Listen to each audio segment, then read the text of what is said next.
Magandang araw muli sa inyong lahat mga kapatid, lalong-lalo na sa lahat ng mga anak ng Diyos na ngayon ay bagong nakapasok sa kanyang banal na kaharian.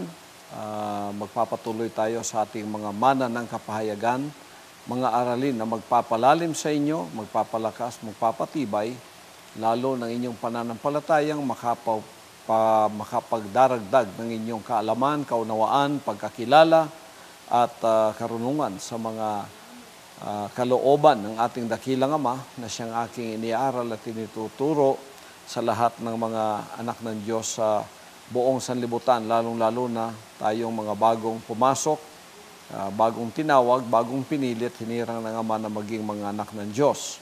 Sa mga sandaling ito ay pag-aaralan natin sa mga mana ng kapahayagan kung ano ang pagpupuri at ang pagsamba, yung tinatawag na praise and worship, na bawat magtitipon tayo sa Thanksgiving and Worship Presentation, sa isang pagkakaisang pamamaraan tayo ay nagkakaisa sa pagpupuri at pagsisimba, pagsamba. Bakit napakahalaga nito at bakit tayo bilang mga anak ng Diyos ay kailangang ibalik ang papuri at mga pagsamba sa ating dakilang Amang makapangyarihan na siyang lumikha ng lahat. At ako yung modelo ninyo sa mga bagay na ito, na hindi ko kinakalimutan ang mga pagsambang ito ay maganap, magawa at maging kaisa kayong lahat sa ating mga gagawin. Hindi lamang sa araw ng linggo o araw na kung saan tayo ay pupunta sa bahay-sambahan, kundi sa bawat minuto, oras, segundo, bawat araw ng ating mga buhay ay ito'y puno ng pagsamba at papuri sa Kanya, sapagkat pagdakila ito sa Kanya sa lahat ng Kanyang ginagawa para sa ating buhay. Lalong-lalo na natin siyang pinasasalamatan at pinupuri sa kaligtasan na ating tinamo, na hindi lamang kalahati kundi kumpleto, ganap, sakdal na kaligtasan na hindi may bibigay ng ninuman kundi siya lamang. Kaya siya lamang ang dapat sambahin, purihin at ating bigyan ng kapasalamatan. Sa Father Pastor, sa mga tanong po natin, Pastor, iniutos po ba ng Ama ang pagpupuri at pagsamba? Ano po ang uri ng pagpupuri at pagsamba na nakakalugod sa Ama, Pastor? Ang uri ng pagsamba, pagpupuri at pagsamba na kalulugod sa Ama, na kailangang may handog sa Kanya ay ang mga sinabi ng guide o ng ating banal na kasulatan, na kung saan siya ang ating batayan sa mga bagay na ito. Itong tinatawag na pagpupuri o praise na hinahanap ng Ama ay ang pagpupuri at nagpapahayag ng ating pagpapakumbaba sa sarili, sa harap nga niya, at nagpapahayag ng ating pag-ibig, pagsamba, pasasalamat sa Kanyang kadakilaan. Unang-una yun ang ating dapat na gawin sa ating mga pagpupuri at mga pagsamba. Yung ating pagpapakumbaba sa ating mga sarili, ang pagpapahayag ng ating pag-ibig, ng ating pagpapasalamat sa Kanyang kadakilaan. Ito'y uri ng pagsambang kinalulugdan ng ating dakilang Diyos. Ayon sa mga Gawa, Kapitulo 22, versikulo 3, ito ang sinasabi: "Ngunit ikaw ay banal, o ikaw na tumatahan sa mga pagpuri ng Israel." Ang Ama ay tumatahan sa mga pagpuri ng Kanyang bayan. Kaya kung wala tayong pagpupuri sa Kanya, malamang na ang Kanyang presensya ay hindi natin mararamdaman at hindi natin mabibigyan siya ng kalwalatian. Kaya makikita natin na ang pagsambat, pagpupuring ito para sa mga bawat kingdom citizens ay napakahalaga talagang malaman. Lumalim tayo sa mga bagay na ito. Hindi yung uri ng pagsambat, pagpapuri ng mga nasa church age na puro kapag paimbabawan lamang. Kaya kung may tinatawag na tunay na pagsamba, meron din naman bulang pagsamba na ang nangyayari, baka ma-rebuke pa tayo ng Ama at sasabihin niya sa ating, walang kabuluhan ang pagsamba ninyo sa akin. Kailangan ito ay magkaroon ng kabuluhan, kaya tayo unang-una nagsisi, nagsuko, at sumuko sa kanyang dakilang kalooban upang tayo ay matawag na tunay na mga anak niyang sumasamba, sumasampalataya sa Kanya. Dakila ang Ama sa lahat ng bagay na ito. Mababasa natin ang Salmo, Kapitulo 150, versikulo 1 hanggang 6. Ito yung ating mababasa. O Pastor, sa mga awit 150, 1 hanggang 6. Purihin ninyo ang Panginoon. Purihin ninyo ang Diyos sa kanyang santuaryo. Purihin ninyo siya sa langit ng kanyang kapangyarihan. Purihin ninyo siya dahil sa kanyang mga makapangyarihang gawa. Purihin ninyo siya ayon sa kanyang marilag na kadakilaan, kaya't alalahanin natin ito. Lahat ng ginawa niya para sa atin kapag tayo'y sumasamba sa Kanya. Purihin ninyo siya ng tunog ng pakakak. Purihin ninyo siya ng salteryo at alpa. Purihin ninyo siya ng pandereta at sayaw. Purihin ninyo siya ng mga panugtog na kawad at ng flauta. Purihin ninyo siya ng mga matunog na simbalo. Purihin ninyo siya sa pinakamatunog na mga simbalo. Purihin ng bawat bagay na may hininga ang Panginoon. Purihin ninyo ang Panginoon. Maliwanag dito sa awit, Kapitulo 150, versikulo 1 hanggang 6, kung anong klaseng pagpuri ang ating gagawin sa Kanyang ikalulugod niya. Sinabi dito, purihin ang Panginoon, purihin ninyo ang Diyos sa Kanyang santuaryo, purihin ninyo siya sa langit ng Kanyang kapangyarihan, purihin ninyo siya dahil sa Kanyang mga makapangyarihang gawa. Yan ang sentido ng ating mga pagpupuri. Pinupuri natin siya dahil sa Kanyang mga makapangyarihang gawa. Purihin ninyo siya ayon sa Kanyang marilag na kadakilaan. Yung pagkadakila ng ating Ama, alalahanin natin. Kaya't alalahanin natin ito, lahat ng ginawa niya para sa atin kapag tayo'y sumasamba sa Kanya.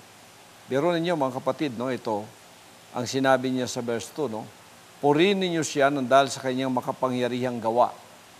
Purihin ninyo siya ayon sa Kanyang marilag na kadakilaan. Kaya't alalahanin natin ito, lahat ng ginawa niya, para sa atin kapag tayo'y sumasamba sa Kanya. Alalahanin natin yung lahat ng mga kadakilaan niya, yung ginawa niya, yung tulad ng ginagawa niya sa bansang Karian. Biro ninyo itong Kanyang pagkakaloob sa atin ng buong kaligtasan, pagpabadala ng hinirang na anak. Eto, pagka nagpupuri tayo, huwag nating kalilimutan, dakilang gawa ng Ama yan. Purihin niyo siya sa tunog ng pakakak, purihin niyo siya ng salteryo at alpa, yung mga musical instruments, gustong-gusto ng Diyos yun. Purihin niyo siya ng pandereta at ng sayaw. Tayo, hindi pa nga tayo masyadong sumasayaw sa ating mga pagpupuri. Purihin natin siya. Purihin ninyo siya ng mga pagtugtog na kawad at ng flauta. Salamat at tayo naman ay nagpapatuloy sa mga bagay na ganito. Wala ngang katulad ang kingdom worship, and praise pag pinag-uusapan. Sapagkat ito talaga ang itinalaga natin para matupad natin ang mga nakasaad ditong pagpupuri sa Kanya. Siya, purihin ninyo siya ng mga matunog na simbalo. Purihin ninyo siya sa pinakamatunog na mga simbalo. Purihin ang bawat bagay na may hininga ang Panginoon. Purihin ninyo ang Panginoon. So, etong pagpupuring ito na ginagawa natin sa mga bawat panahon, lalo na sa ating mga pagtitipon, kalugod-lugod sa Kanya. Pero mayroong sentido yan, Pinupuri natin siya, sinisinta natin siya sa mga pagpupuring ito, inaawitan natin siya.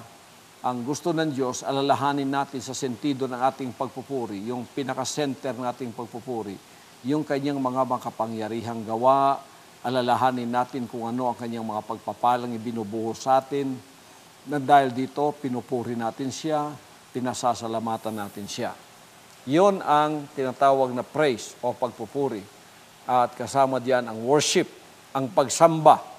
Ang pagsamba naman na hinahanap niya ay ang pagdedeklara o pagpapakita ng ating pagpapahalaga sa Kanya sa pamamagitan ng mga awitin o dalangin. Ito ang nagpapalakas sa ating relasyon sa Amang makapangyarihan. Ito ang sinabi ng Juan 4:21 hanggang 24. Mababasa natin ang mga talatang ito. Opo, Pastor, sa Juan 4:21 hanggang 24. Sa kanya'y sinabi ni Jesus, "Babae, paniwalaan mo ako na dumarating ang oras na kahit sa bundok na ito, ni sa Jerusalem, ay hindi ninyo sasambahin ang Ama. Sinasamba ninyo ang hindi ninyo nalalaman. Sinasamba namin ang nalalaman namin, sapagkat ang kaligtasan ay nanggagaling sa mga Hudyo. Datapwat dumarating ang oras, at ngayon nga, nasasambahin ng mga tunay na mananamba ang Ama sa Espiritu at katotohanan. Sapagkat hinahanap ng Ama ang mga gayon na maging mananamba sa Kanya. Ang Diyos ay Espiritu, at ang mga sa Kanya ay nagsisisamba ay kinakailangan magsisamba sa Espiritu at sa katotohanan." Mahalaga yan sa atin at alam nating ito'y may katuparan sa ating mga buhay sapagkat ang Espiritu at katotohanan na pagsambang hinahanap ng Ama ay walang kapagpaimbabawan. Para hindi mapagpaimbabaw, maging anak ng Diyos. Paano maging anak ng Diyos?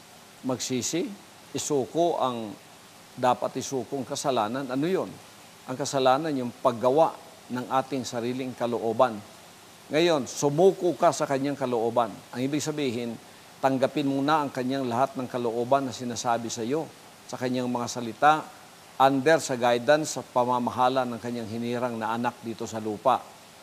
Tanggapin mo yon, sumuko ka, magpakababa ka, alisin mo yung kinagagalit ng Diyos sa iyo, na walang iba kundi yung pagiging Diyos mo sa iyong sarili, na pinalit ka ni Satanas, pinalitan niyan Diyos, ikaw ang ipinalit niya, ginagawa mo na ngayon ang kalooban mo, yon ang isusuko mo. Pag sinuko mo yon, at sinabi mong ang iyong kalooban na ang aking susundin mula ngayon, bibigyan ka ng isang bagong espiritu ng pagsusunod sa kanyang kalooban, ipinanganak ka na ngayon sa kanyang espiritu ng pagsusunod sa kanyang dakilang kalooban, kalugod-lugod ka na kasi anak ka na.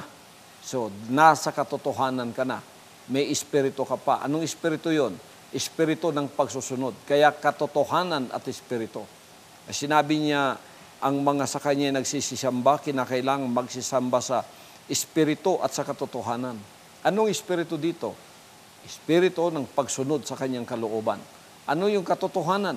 Katotohanan, yung mga kagustuhan niya, yung mga sinabi niya na dapat nating sundin, na nakasulat sa ating puso at mga isip, na siyang ating pinag-aaralan araw-araw.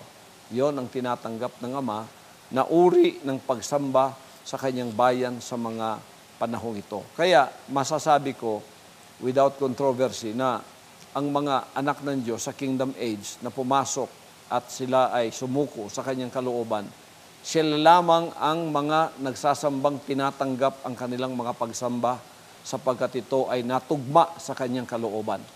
Hindi na tayo napabilang doon sa mga sinaway niyang sinasabing, "Malapit ang bibig ninyo sa akin, malalayo naman ang mga puso ninyo sa akin."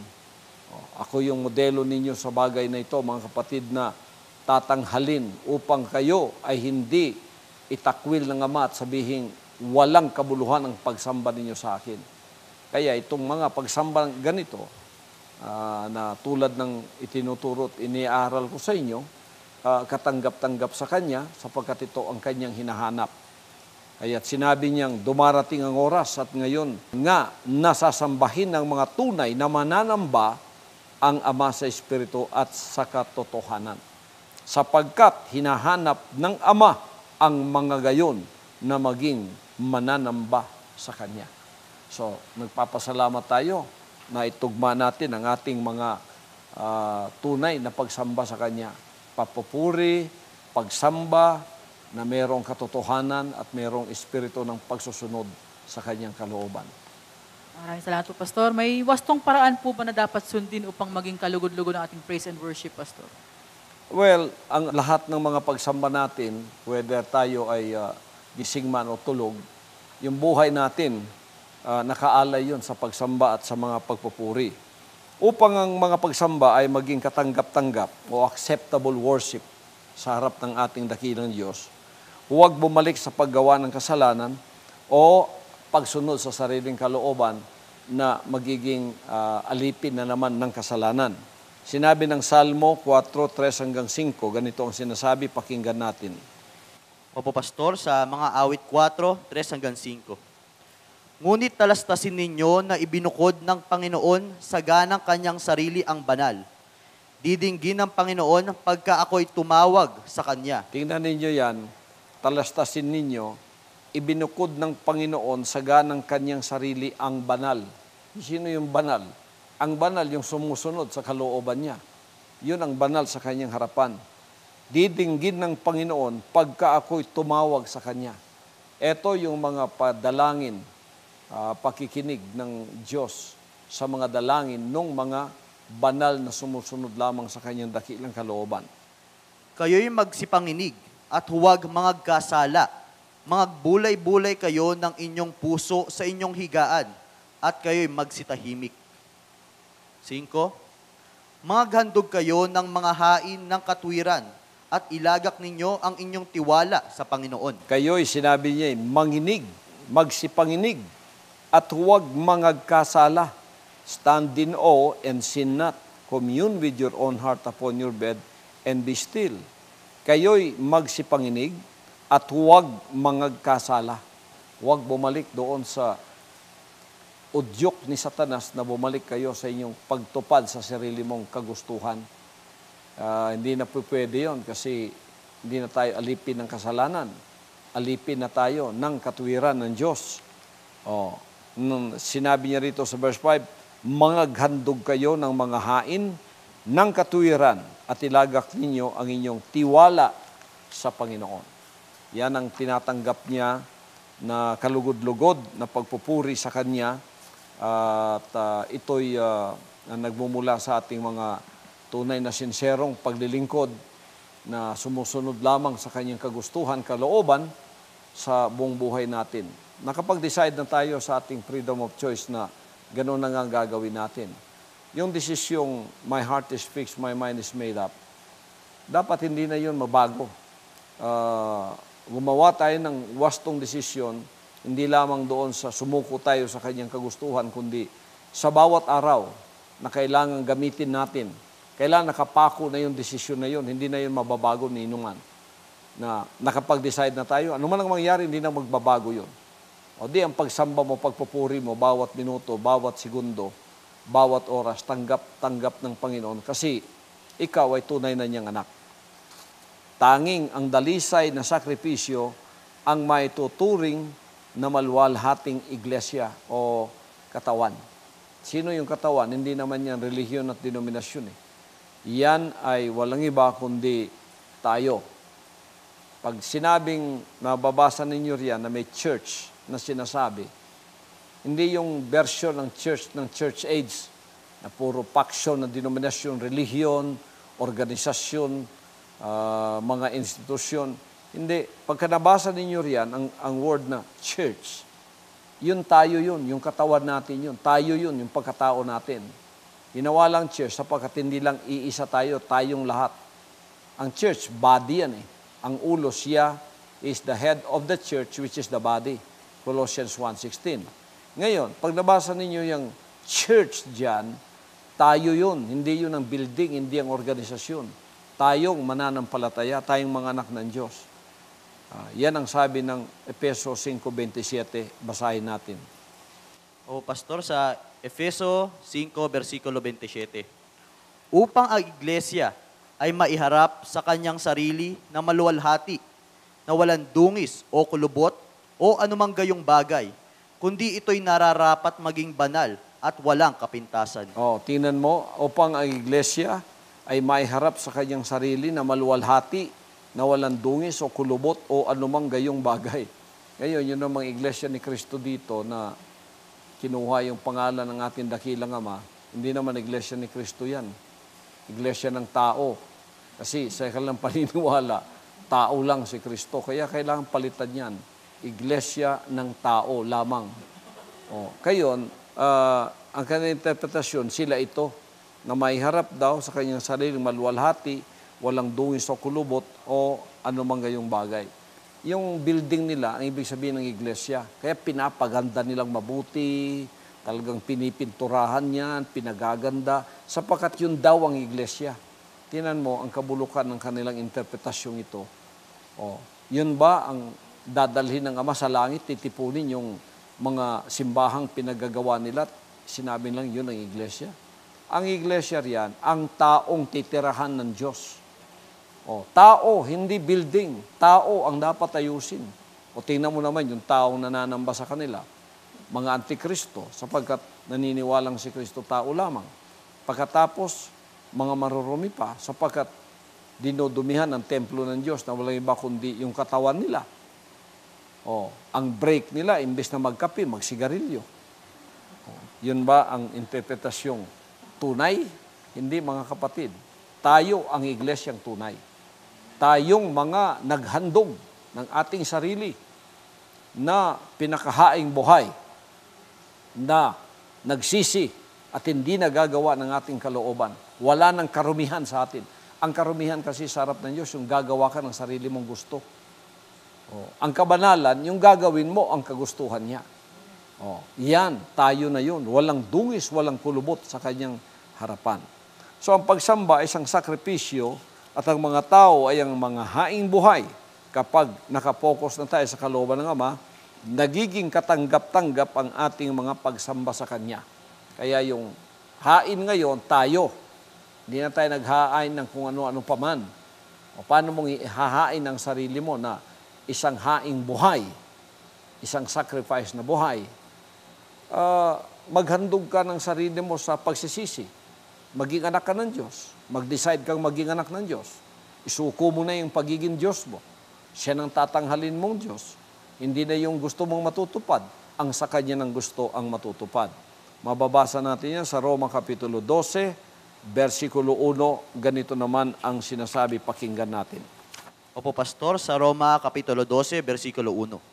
Kaya nga, mga kapatid, ipinamamanhik ko sa inyo, alang-alang sa mga kahabagan ng Diyos, na inyong iharap ang inyong mga katawan na isang haing buhay, banal, nakaaya-aya sa Diyos, na siya ninyong katampatang pagsamba.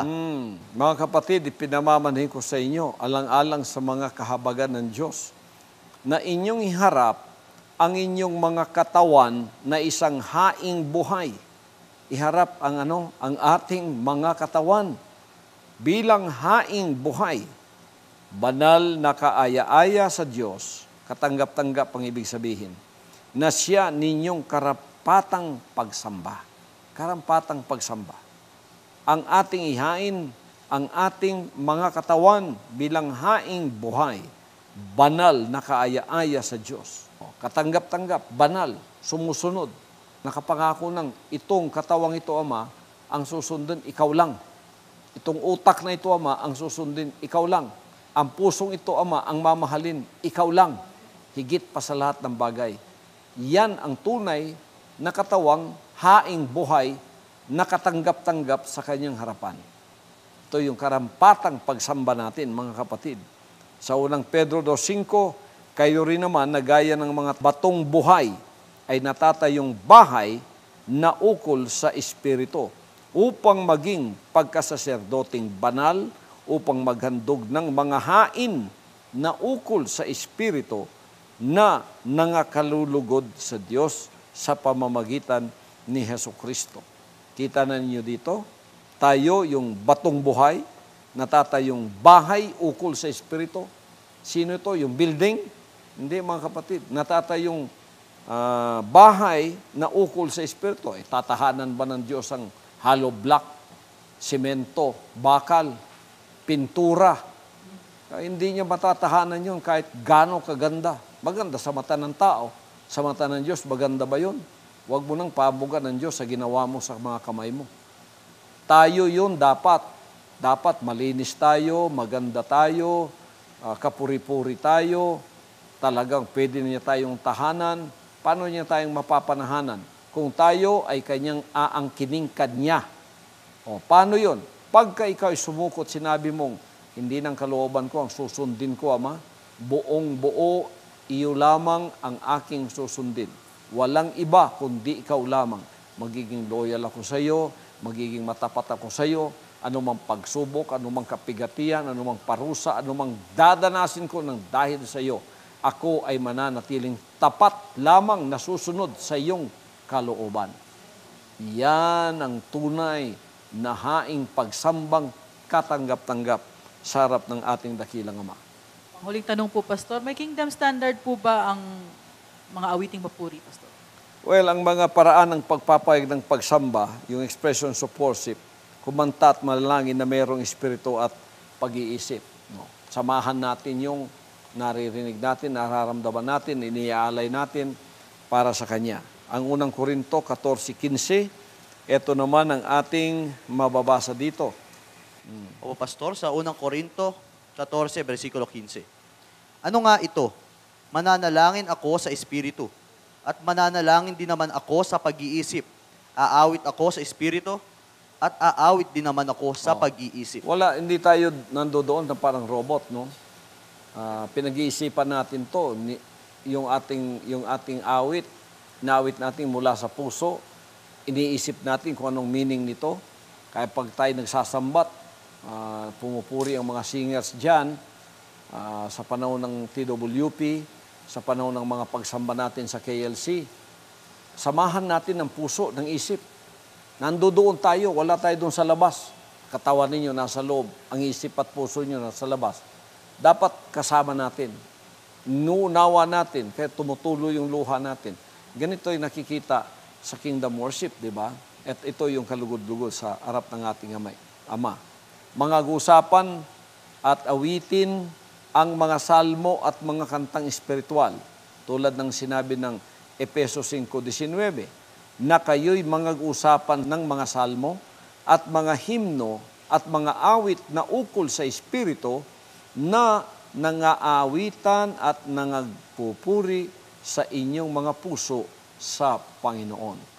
Malugod na tinatanggap ng Panginoon ang mga gatong pagpupuri. Kaya maraming nakakapagsabi na walang katulad daw ang kingdom worship. Bakit? Kasi nararamdaman ang presensya ng ating dakilang Ama kahit na yung hindi mananampalatayang nanonood lang sa TV ay katagalan na napapansin nilang nararamdaman din nila ang presensya ng ating makapangyarihang Ama. Kasama natin ang puso at isip, pati na yung ating katawan. Haing buhay na yan eh. So, yung katawan mo, may kamay yan. Anong gagawin mo?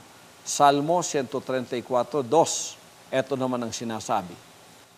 O Pastor, sa Salmo 134, versikulo 2. Itaas ninyo ang inyong mga kamay sa dakong santuaryo at purihin ninyo ang Panginoon. Ang pagtataas ng kamay ay isang pagpupurit pagsambayan. Itaas ninyo ang inyong mga kamay sa dakong santuaryo at purihin ninyo ang Panginoon. Ang unang Timoteo 2:8, ibig ko ngang ang mga tao'y magsipanalangin sa bawat dako na iunat ang mga kamay na banal na walang galit at pakikipagtalo.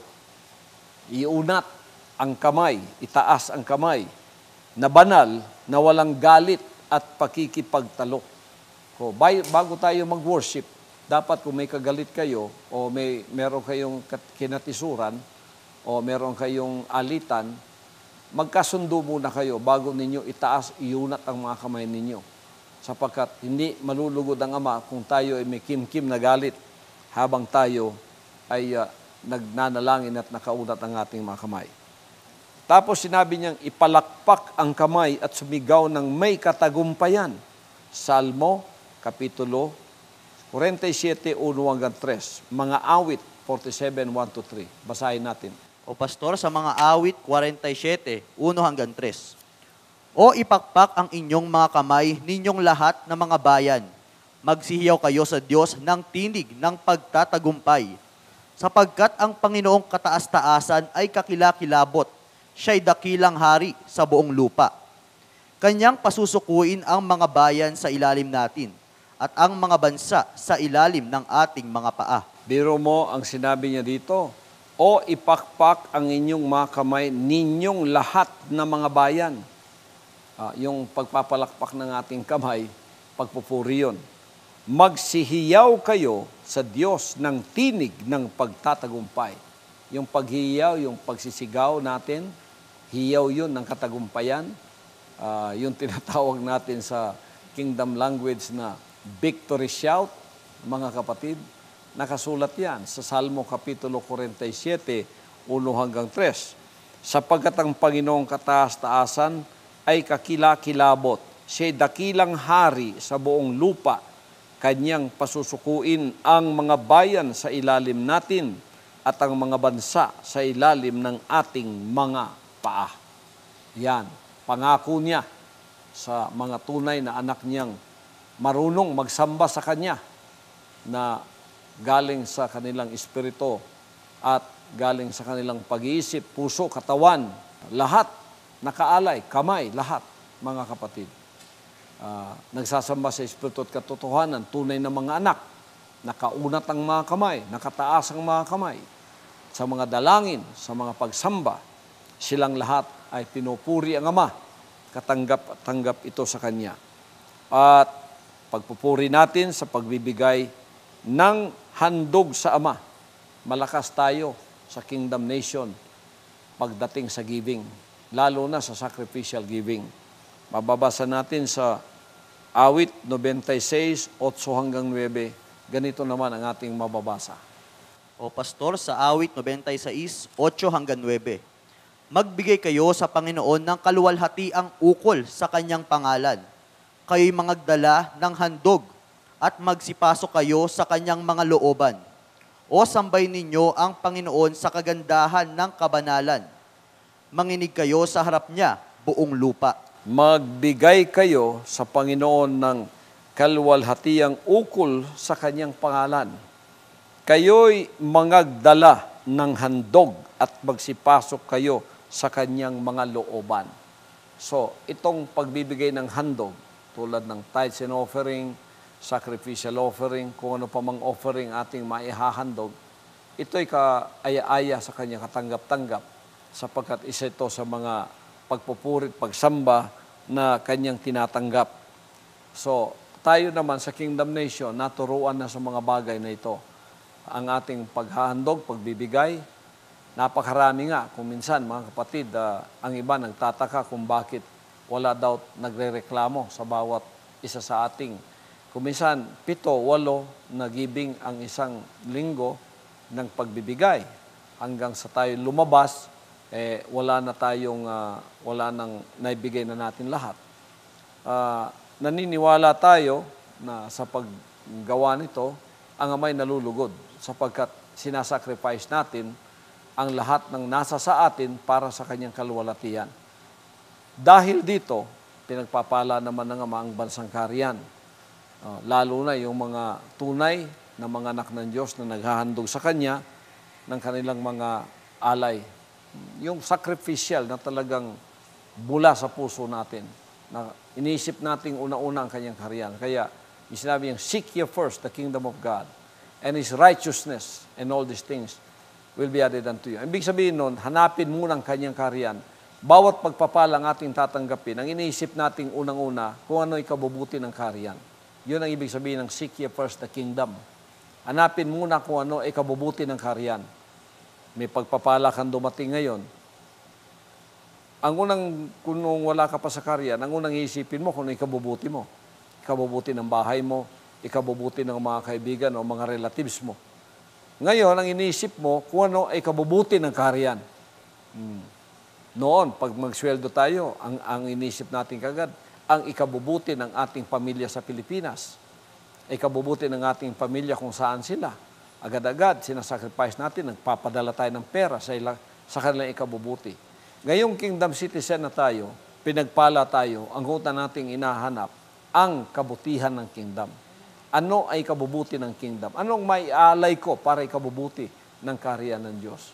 Iyon ang tamang paghahandog. Nakatanggap-tanggap sa Kanyang dakilang harapan. Pagkatapos, sambahin ang Panginoon sa kagandahan ng kabanalan. Ano yung kagandahan ng kabanalan? Yung walang dudang mga pagsusunod. Nakaalay 100%. Puso, isip, katawan, mga alay, nakahanda na tayo sa bawat panahon na tayo magtitipon, handang-handa na tayo sa lahat ng mga bagay na ito. Pati kung may mga anak tayo at pamilya, kasama na natin sa mga pag-aalay at paghandong na yan.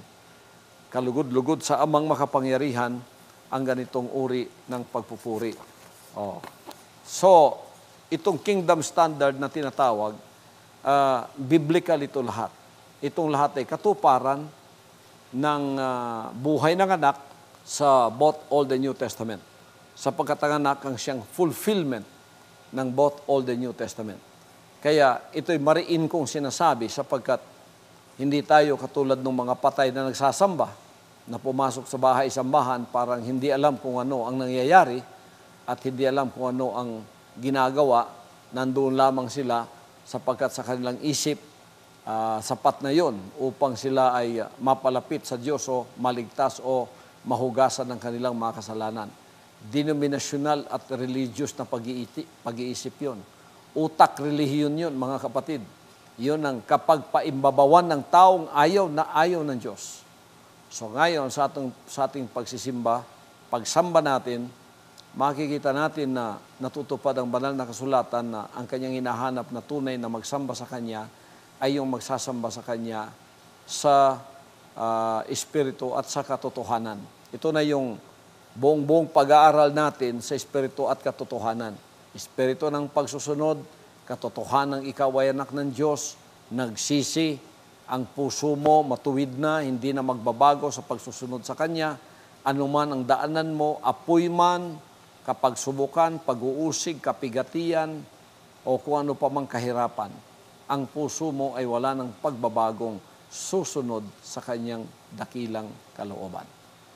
Dito, nagtatapos tayo sa araling ito bilang mana ng kapayagan at inaasahan kong ito'y nakapagpalalim na lalo sa inyong mga pagsamba, na inyong mga paglakad, at lalong-lalo na sa inyong karunungan, kaalaman at pangunawa sa Kanyang dakilang kalooban. Hanggang sa susunod nating pag-aaral, mga kapatid, ng mga mana ng kapayagang ito, ang pagpapala ng dakilang Ama ay mapa sa ating lahat. Amen.